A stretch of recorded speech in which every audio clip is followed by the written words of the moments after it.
In this short video, I'd like to tell you about the job requirement exercise.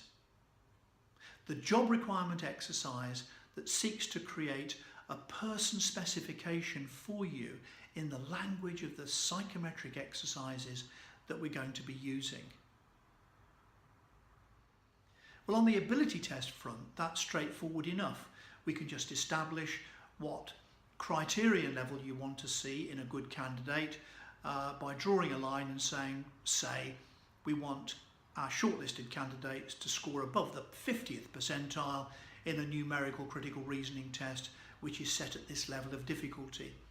You might do the same with a leadership judgment indicator and say, look, we want people who score in the top quartile, at least in the top quartile, or we might say something like, in this job, you've got to know when and when not to take control, or when and when not to empower, and therefore we want people to be displaying judgment in that regard in the top quartile. Okay, so that's straightforward enough. But on the personality front, what we can do is we can take, say, an OPQ personality chart or a motivation chart, and we can say, what are the characteristics that are absolutely critical for job success?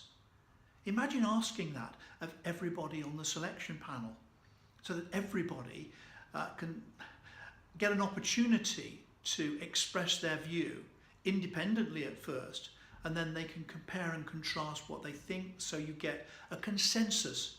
That consensus will be invaluable to you. You'll save a lot of time if you can get that consensus.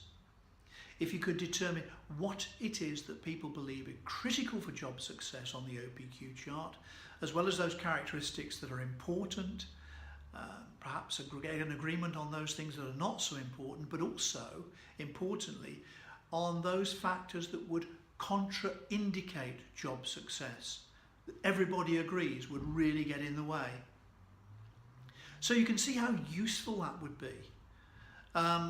Imagine using the Hogan Development Survey chart in that respect as well, so you can all agree what danger zones, what are the areas that you really don't want to see people derailing into, that would truly get in the way, that would truly have a toxic effect on the team, on the culture. Well, let's establish that up front so that we can really get some idea about what it is we're looking for and what we're not looking for. And then, of course, when you've got the successful candidate on board, how about inviting them to do the job requirement so you can see whether or not there's a real congruence between their ideas about the job and yours? Well, what an important conversation that will be. And then, of course, invite them to see how they stack up against the job requirement so they can see why it is you selected them. But also, inevitably, there will be areas where there's some shortfall, where there's a development need. They can see that. They can appreciate that. They can take ownership over that, if they will, and build that into their induction plan, build that into their continuing professional development. So you can see how useful the job requirement exercise process is. I warmly recommend it to you. I think we should do it at the beginning of every assignment before we begin the psychometric profiling.